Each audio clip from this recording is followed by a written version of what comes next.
السلام عليكم ورحمة الله وبركاته. بسم الله والحمد لله والصلاة والسلام على رسول الله وعلى آله وصحبه أجمعين وأشهد أن لا إله إلا الله وحده لا شريك له وأشهد أن محمدا عبده ورسوله. First and foremost, I just wanted to discuss some of the basic histories of Christianity, because when I give some general advices about how to interact with your family, what you can and can't do, etc., the question that you might get, which I've gotten a number of times, is why? Why is it that Muslims don't, celebrate this holiday, etc., so on and so forth? First and foremost, Christmas, coming from Christ Mass, has quite a significant history behind it. The details we won't be able to go into. I'm going to briefly run through them quickly, inshaAllah ta'ala. And again, I think this is being recorded, so you'll be able to have it afterwards if you want to go through them again. Normally Christmas here in the States, and I think in the UK as well, I'm assuming, is celebrated on the same day, December 25th, which is coined to be the birthday or the birth of Jesus, peace be upon him. And it means different things to some Christians. Trinitarian Christians believe it was actually like the birth of the third of the Godhead, the birth of Jesus, the Savior of the world, the Son of God, the begotten of God, all of those different things. But in reality, it's not even, December 25th was not Jesus' birthday. It's not really known exactly what his birthday was, but for sure we know that it wasn't in the winter time on December 25th. The New Testament actually, which is the most documented evidence of Jesus' life, doesn't give a year for Jesus' birth. The earliest gospel, which is Mark's gospel, which was written probably about 65 years after Jesus, peace be upon him, it actually only begins with the baptism of an adult Jesus. It begins with Jesus' adult life, which suggests that the earliest Christian writers about Jesus' life, they did not have interest really or have any knowledge of when Jesus himself was actually born. So how did Christmas become to be on December 25th? Roman pagans, which a lot of Christian ideology and Christian ritual actually now, and a lot of these holidays actually come back to Roman paganism and mythism and other things of its nature. There was a festival that happened every year in Roman pagan culture called the Saturnalia. And Saturnalia happened to fall in between. It was a lawless week. It was a week where there was no law. There was rampant crime. You could do whatever you want to, kind of similar to this whole Purge movie where there was just anything was legal. And it usually happened between the 17th to the 25th of December. And during this period, Roman courts were closed. Roman law dictated that no one could be punished for damaging property or injuring people during this week-long celebration. And the festival began when the authorities chose an enemy to the Roman people. They would choose someone who was an enemy to the Roman people to represent the Lord of misrule, and each Roman community selected a victim who they would force him to indulge in food and other physical pleasures throughout the week. They would basically make him become gluttonous in all types of physical pleasures during that week. And at the festival's conclusion on December the 25th, Roman authorities believed that they were destroying the forces of darkness by brutally murdering this innocent person. So whomever the communities chose, they would make them indulge in all of these sins, then kill them at the end of the week, and that would be considered, putting down the forces of darkness. Now, an ancient Greek poet and a historian named Lucian, in his dialogue entitled Saturnalia, about the Saturnalia festivals, he describes the festival's observance in his time. In addition to human sacrifice, he mentions customs such as widespread intoxication, people going from house to house while singing, rape and other sexual license and things of this nature.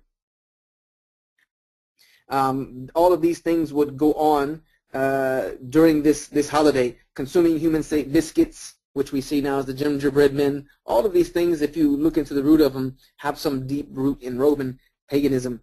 In the 4th century of the Christian era, or the Common Era, the Christian imported Saturnalia festival in hopes of taking the pagan masses with it. What they wanted to do was take this festival of Saturnalia, import it into Christianity with the hopes that all of the people who celebrated Saturnalia, which was the mass majority of the people in Rome at the time, or under Roman rule, would then come over to Christianity through it.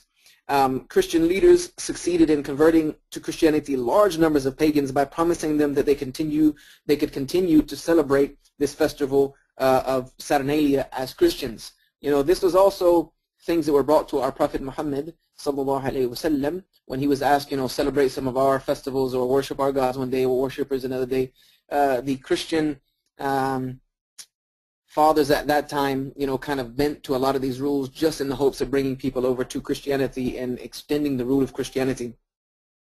The problem was that there was nothing intrinsically Christian about Saturnalia, so to remedy this, the Christian leaders named Saturnalia concluding day, the day that it was concluded, where they would sacrifice this innocent human being whom they had put through all these indulgences.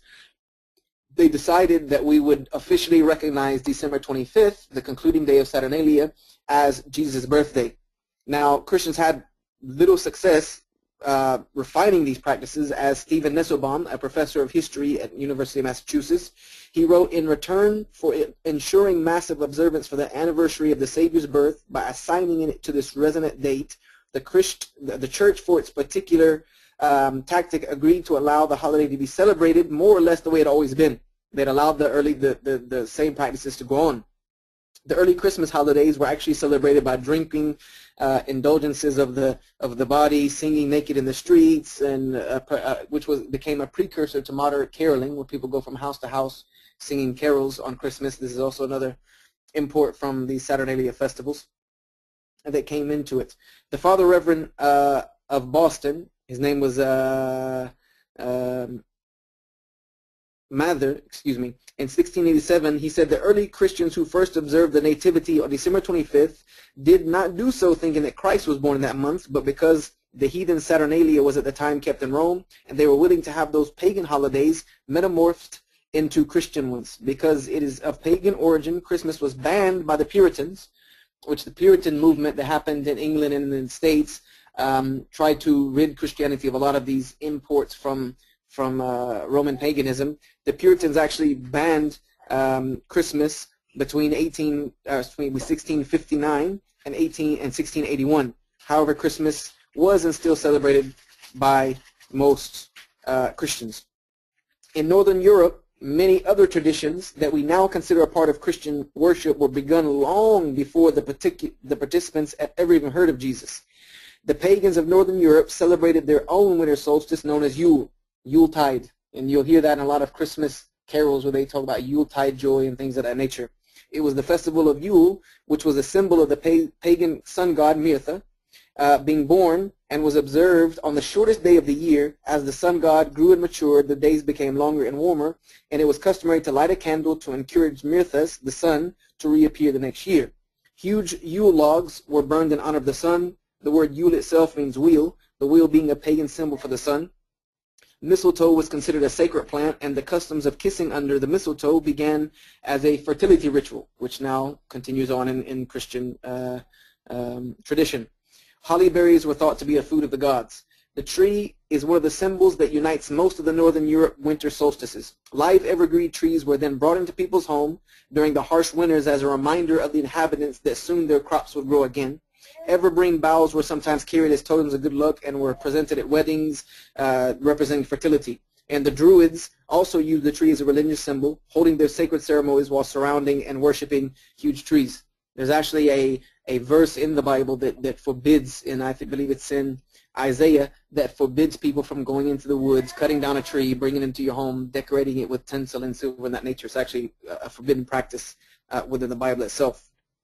But in 350, Pope Julius I declared that Christ's birth would be celebrated on December 25th. There is little doubt that he was trying to make it as painless as possible for the Roman pagans to convert to Christianity. The new religion went down a bit easier, knowing that their feast would not be taken away from them. Christmas, which is Christ's Mass as we know it today, most historians agree began in Germany, though Catholics and Lutherans still disagree about which church celebrated it first. The earliest recording of an evergreen being decorated in a Christian celebration was in 1521 in Germany, and a prominent Lutheran minister of the day cried blasphemy, saying it is better that they should look to the true tree of life, Christ, than to this tree. So as you can see, this is some of the reason we as Muslims don't partake in these types of celebrations, knowing that most of the origins behind Christmas celebrations, which I could go through many, many more, but time is not going to allow me to do so. Most of these come from pagan traditions, and as a Muslim, the first thing that we do is we associate no partner with Allah. We say La ilaha illallah. There is no deity except Allah, and shirk being the greatest of sin, we try to avoid it by any means necessary. And even though today many people will say, well, those things don't hold that same context, or they're not looked at in the same way, it doesn't really matter, because they still stem from those origins. They still have paganistic origins behind them. Really quickly, I just wanted to give you a quick thing about Santa Claus, because Santa Claus is something that we see associated with Christmas, and the modern Santa Claus as we see it in his fat red suit and big white beard and all of this, a lot of people associate with Christmas. And I'm going to break down some of the history of Santa Claus, but in reality, the modern Santa Claus as we see it today was actually invented by Coca-Cola as a marketing project. The modern Santa Claus is an invention of the Coca-Cola company. Now, there was a man named Nicholas who was born in Turkey in 270, and he later became the Bishop of Myra. He died in 345 on CE on December 6th. He was only named a saint later on in the 19th century. Nicholas was among the senior bishops who convened the Council of Nicaea in 325 CE. He's one of the founders of modern Christianity as it is today, and he also helped create what we now know as the New Testament. This guy, the Santa Claus guy, Saint Nicholas, actually has deep roots within Christianity. The text they produced portrayed the Jews as the children of the devil who sentenced Jesus to death. In 1087, a group of sailors who idolized Nicholas moved his bones from Turkey to a sanctuary in Bari, Italy. There, Nicholas supplanted a female boon-giving deity called the Grandmother, or Pasqua Epiphania, who used to fill children's stockings with her gifts. We see that again, celebrated on Christmas, filling the stockings. The Grandmother was ousted from her shrine at Bari, which became the center of the Nicholas cult. Members of this group gave each other gifts during the pageant they conducted annually on the anniversary of Nicholas' death on December 6th. The Nicholas cult spread north until it was adopted by German and Celtic pagans. These groups worship a pantheon of gods led by Woden, Woden being their chief god and the father of Thor, Balder, and Tyr. A lot of this you'll see in modern movies, like you see in Thor, is Woden, his father, and things of that nature. All of this traces back to, again, paganism. When Nicholas merged with Woden, he shed his Mediterranean appearance, which is initially how they dressed St. Nicholas in a Mediterranean appearance. He grew a beard, mounted a flying horse, rescheduled his flights for December, and donned heavy winter clothing. In a bid for pagan adherents in Northern Europe, the Catholic Church adopted the Nicholas cult and taught that he did distribute gifts on December 25th instead of December 6th. In 1809, the novelist Washington Irving, he wrote a satire of Dutch culture entitled Knickerbocker History. The satire refers several times to the white-bearded, flying horse-riding St. Nicholas in using his Dutch name, Santa Claus. Santa Claus. Instead of St. Nicholas, Santa Claus was the Dutch name for St. Nicholas. Dr. Clement Moore, the professor at Union Seminary, read Knickerbocker history, and in 1822 he published a poem based on the character Santa Claus, and this poem is something we hear again and again and again. 'Twas the night before Christmas, when all through the house not a creature was stirring, not even a mouse. The stockings were hung by the chimney with care, in hopes that St. Nicholas would soon be there. Moore innovated by portraying Santa with 8 reindeer who descended through the chimney. So it was actually a poem that created this modern understanding of Santa Claus coming down the chimney with the gifts and things of that nature. The Bavarian illustrator Thomas Nast almost completed the modernist picture of Santa Claus. From 1862 to 1886, based on Moore's poem, Nast drew more than 2,200 cartoon images of Santa Claus for the Harper Weekly. Before Nast, St. Nicholas had been pictured as everything from a stern-looking bishop to a gnome-like figure in a frock. Nast also gave Santa Claus a home at the North Pole, gave him a workshop filled with elves, and a list of the good and bad children of the world. All Santa was missing was his red outfit. In 1931, the Coca-Cola Corporation contracted the Swedish commercial artist Haddon Sundblom to create a Coke-drinking Santa Claus, and he modeled Santa Claus off of his friend Louis Prentice, chosen for his cheerful, chubby face. The corporation insisted that Santa's fur trim suit be bright Coca-Cola red, and the modern Santa was born, a blend of Christian crusader, pagan god, and commercial idol. So a lot of these things as you can see, are not really the essence of what Christmas is supposed to be about, when it's supposed to be about the life and birth of Jesus Christ. And all of the rituals, all of the traditions of Christmas have nothing to do with that. They all go back to paganism. The true nativity story we find in the Quran, which is a beautiful story about Jesus' birth and his worship of the one God, and calling people to worship Allah alone, etc. So the reason I went through that is because you'll probably be asked, why is it that Muslims are not allowed to partake in this? You guys believe in Jesus, don't you? So why are you not allowed to celebrate his birth? I've had the question asked to me. And it's because you have to understand that these origins, again, trace back to paganism. They're not Christian traditions. They were imported into Christianity from Roman paganism and from other Greek and Dutch gods and etc., in order to appease the pagans and bring them and convert them over to Christianity. So what is it that a Muslim is allowed to do? What is it a Muslim is allowed to do? We as Muslims are commanded to keep family ties. We're commanded to keep the ties of family. This is something quite important in Islam, even if your family is not Muslim. But all of that must always revolve around the idea of not violating the religion of Allah in order to do so. If your family is having a gathering, and this gathering is a religious gathering to celebrate the birth of Jesus, etc., and so on and so forth, and you're invited to go, there is nothing wrong with you going and seeing your family. There's nothing wrong with going and greeting your family. Your greeting cannot be Merry Christmas, Happy Holidays, or anything of the like, because this endorses the celebration of these paganistic rituals. But you're allowed to go and spend time with your family. What you're not allowed to do is you're not allowed to partake in these celebrations. You're not allowed to partake in the festivities of Christmas and the Christmas tree and the mistletoe and all of these other rituals that are part and parcel of Christianity. Is not befitting for a Muslim to partake in these. Another thing that becomes an issue with going around your non-Muslim family at the holidays is, you know, the pork being at the table, the alcohol being at the table. This becomes a big issue as well, because a Muslim is not allowed or supposed to sit and dine with people partaking in alcohol and pork and things of this nature. So this will take a little bit of wisdom by you, a little bit of concise calculations without trying to cause separation of the relations of the family.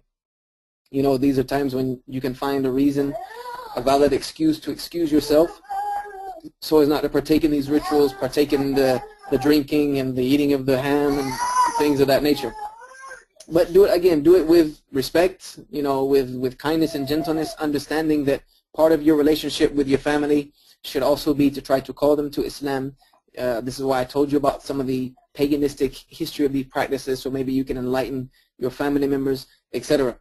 Now, there are also other gatherings that I know some people don't really celebrate Christmas religiously. Christmas becomes just another reason to party, another reason to have a party, house full of family members with music and dancing and alcohol and etc., because the family might not be quite religious. In this case, I have to just be quite blunt that it is not befitting a Muslim to indulge in that, regardless of the family ties or things of that nature. If it becomes a thing to where you know your family is not religious, but they're going to have a party which is an official party, then this is something that you would have to find a way to excuse yourself from. It's not befitting for Muslims to partake in this. Another thing that is of issue is the gifts.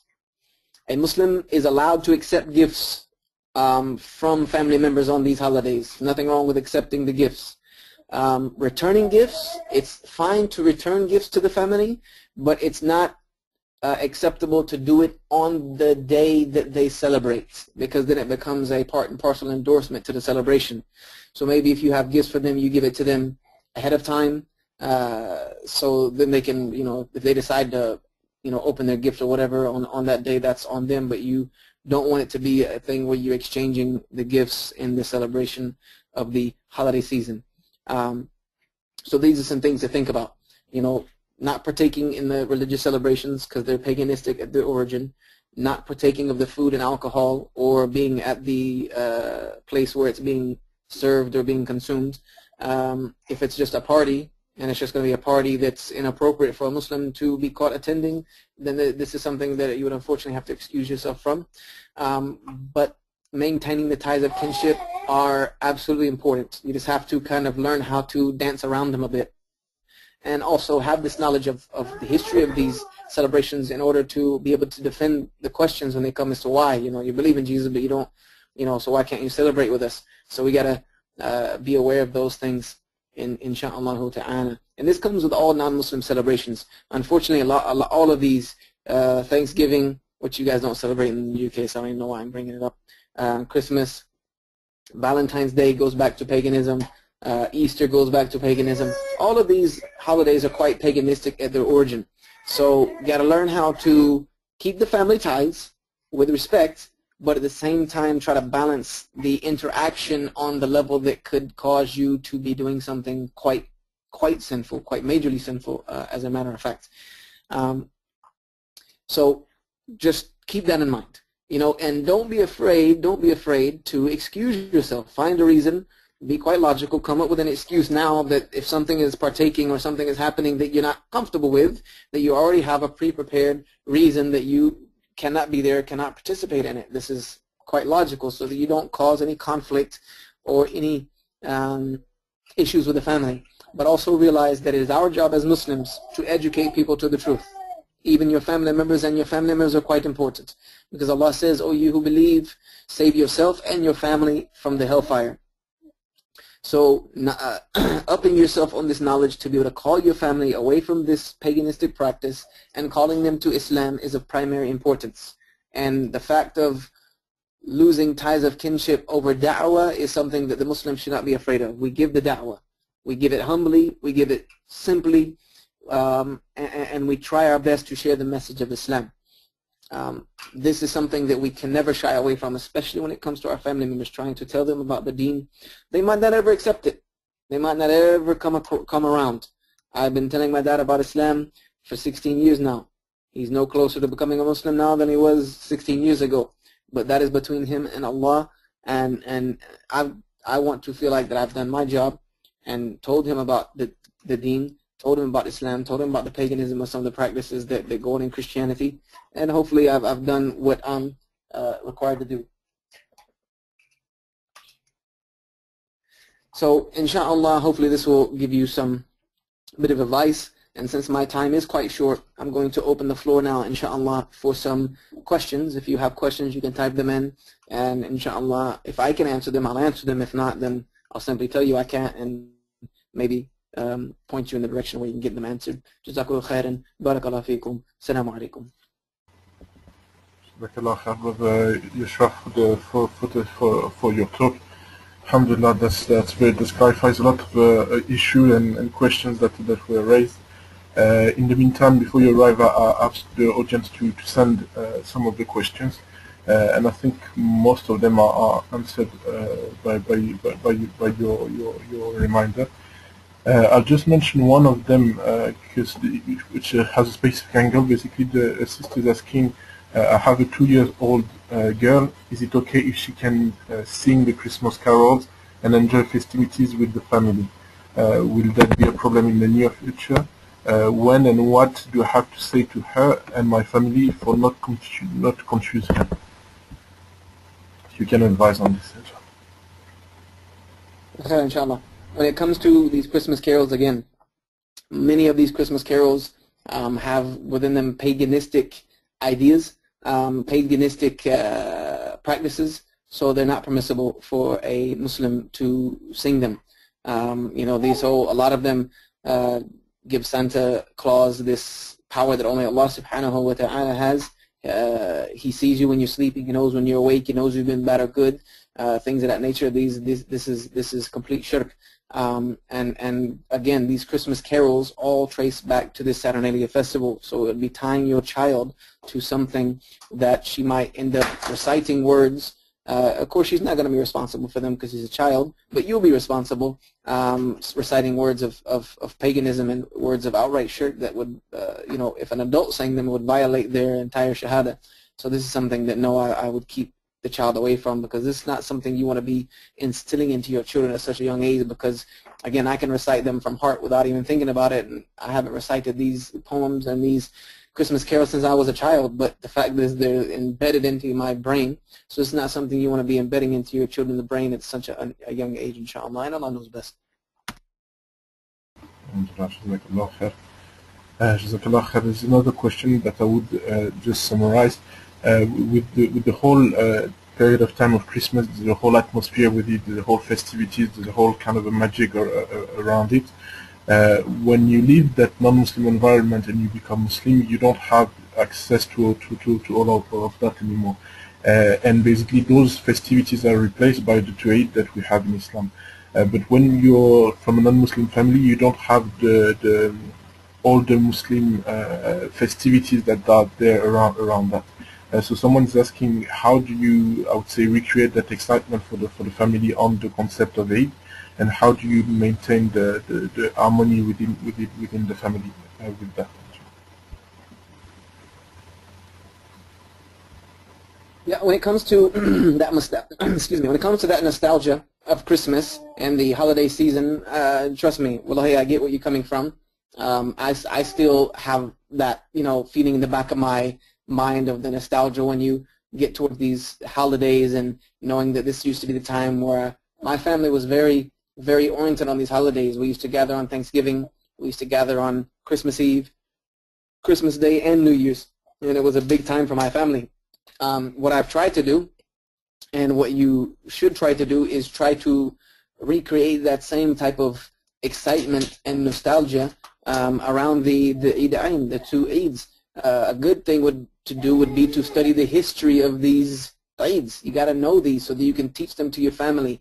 Know the history of Eid al-Fitr and what it means and what it symbolizes, and Eid al-Adha and Eid al-Adha, what it symbolizes with the life of Ibrahim alayhi salam, etc.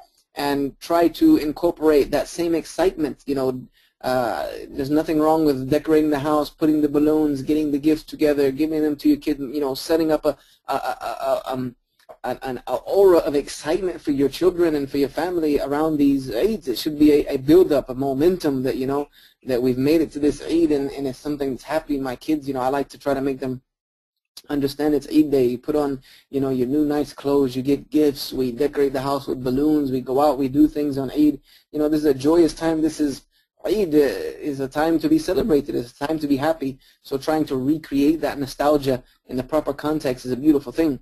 Sometimes you have reverts who don't have their own families yet, and it's the job of the Muslim community to try to incorporate them into this. I know there's a few organizations that try to cater to reverts on Eid. I know you have Brother Abu Bakr from Roadside to Islam who tries to have Eid dinners with reverts and things of that nature. So try to find out what's going on. Try to get together with other reverts and other members of the Muslim community to try to create that same type of nostalgia for yourself around Eid. It's not easy to do because you have to kind of bend the heart to have attachment to other types of celebrations. But trust me, the more you work at it, the more it becomes. And these holidays become just another day for you. It might not happen right away. I've been Muslim now 16 years.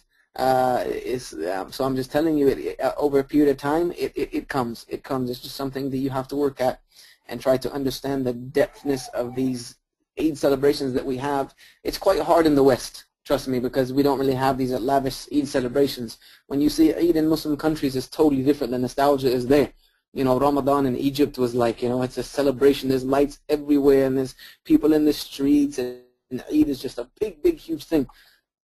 So, maybe trying to go experience an Eid in one of the Muslim countries might be a good thing to help you build that nostalgia, because then you have a nostalgic memory to attach yourself to for following Eids. It's quite hard to do that in the West, but try to create that environment for yourself, inshallah. And Allah knows best. Okay, Jazakallah khair. Jazakallah khair, Brother Yusha. I don't know if you would still have time, because there's still a few more questions that are coming. Would that still be okay for you? Yeah, I have about 5-10 minutes. Okay, that's great. Jazakallah khair. There's a sister who's asking, she's saying Jazakallah khair for going through all of the history behind Christmas and Boxing Day and in this period of time. Her family is aware that there is no religious connection, but they gather on that day with no alcohol, no music, or no non-mahram. She's asking if it's permissible to attend.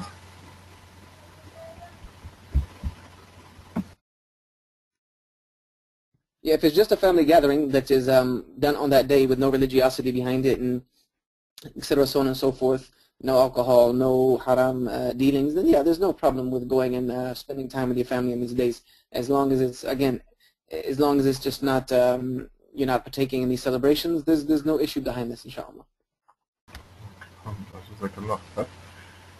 Someone else is asking that my family think that I'm weird for not taking part because it's part of our culture and sadly nothing to do with Jesus.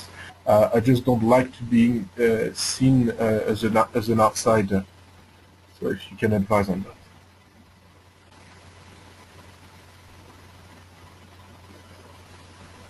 Yeah, one of the issues with the Muslims is that to the non-Muslim world, we're always going to be outsiders. That's just a reality. The Prophet ﷺ said, "بعد الإسلام غريبا وسيعود غريبا كما بعد فتوبى للغرباء." That in the Islam began as a strange thing and will return back to being a strange thing as it was before. So glad tidings to the strangers. We're always going to have that issue of not being normal anymore. Once you leave your culture, you leave your religion, and you take another path.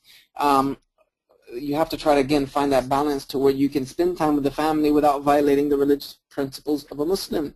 And the more honest you are with your family, the more respect you will see that comes. It's when we try to, either distance ourselves from the family without them understanding why, or, we violate principles of our own religion, or kind of harsh in the way we deal with our family, that we tend to have these frictions. If we learn to have wisdom and be able to explain clearly to our family that I have no problem spending time with you guys, it's just I would not do things outside of my religion. They wouldn't do the same thing. You wouldn't ask them to come and pray and fast and do all of these things because it's not part and practice to their religion.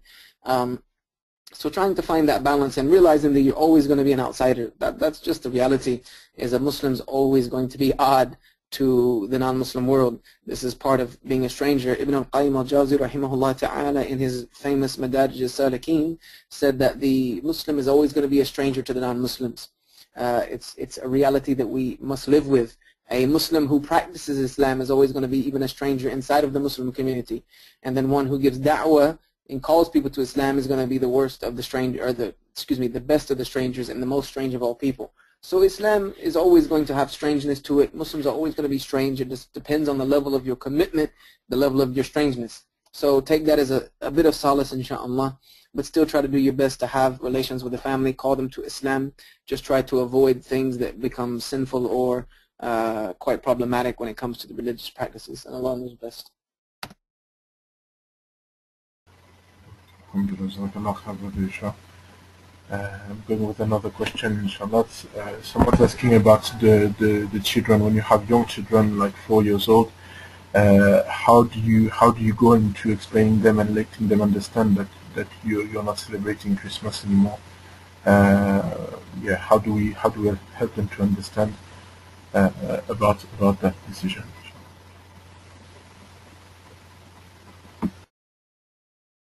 When it comes to the children, you see, the good thing about children is that children are easily influenced and moldable. If you're quite upfront, honest with them, and explain to them, that Christmas is not about giving gifts, that Christmas is absolutely haram, and if you try to teach your children about haram and halal, this is something that's quite easy for children to grasp. When they understand something's haram, that is forbidden, and Allah doesn't like it, and Allah becomes angry with it, and then when you're able to say, okay, that this thing is haram, then that means that Allah doesn't what? Allah doesn't like it. Allah becomes angry with it. So should we do it? No. Children kind of grasp this concept. So getting them to this basic understanding of halal and haram, and explaining to them that Christmas is haram, that there's other times we celebrate things like this.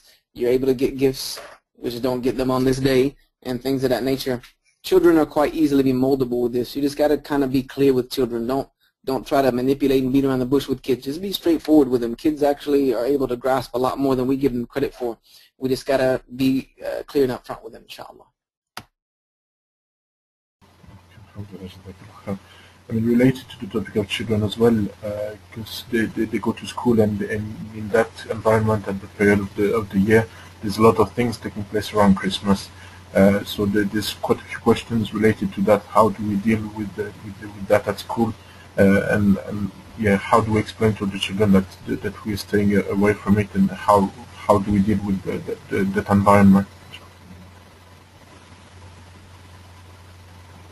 This is one that I have to be quite frank about, and sometimes this question doesn't go over quite well. Number one, I'm not an advocate, and I dislike seeing Muslim children in non-Muslim schools, because what happens is these children get highly influenced. Schools are the place where children spend a majority of their day. They spend more time in their school than they spend with you. So their entire personality and their entire view on life is going to be developed in school. This is kind of the West ideology, and matter of fact, is using schools as programming centers for the next generation. So I'd be very, very cautious about where you put your children in school. Good thing about UK is there's a number of Muslim schools, and there are even public schools within many places in the United Kingdom that are ran by non-Muslims, but the Muslim majority schools, so you don't see these things going on or happening. If your child does unfortunately have to be in one of these schools where it's a non-Muslim school with these practices of Halloween and Christmas and what is it, the Valentine's Day and all this, you need to also have some rapport with the staff at the school to explain to them that my child is a Muslim and this is things that we don't participate or partake in. So finding a way for your child to have alternate activities during these times, even during these lead up to these holidays, even having your children be absent from those holidays. I mean, trust me, there's no more important thing than how you raise your children, because it's going to be who they are for the rest of their life. It's going to be very hard to change how a child thinks after such a long period of time. Us reverts know that. It's very hard to make that adjustment. And then children get this kind of broken psychology where they have to be one way at school, one way at home, and it's just quite damaging to our children's psyche. So being very particular about where you have your children educated is quite important, inshallah.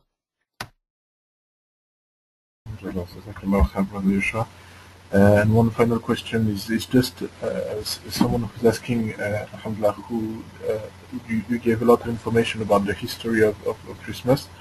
So the person's asking if you have any good reference that you would recommend for further reading on that topic, inshallah. All this information is quite readily available. All you got to do is go to the internet, go to a search engine, and type in "pagan origins of Christmas," the pagan origins of Christmas, and you can get all of this. All of this information is available right on the web. The problem is, people don't really like to have these type of truths, but it's very easy to find. Go to the internet, type in "pagan origins of Christmas," and you will get all of this information. Thank you again, Brother Yusuf, for your time and accepting our invitation to be our guest on this webinar.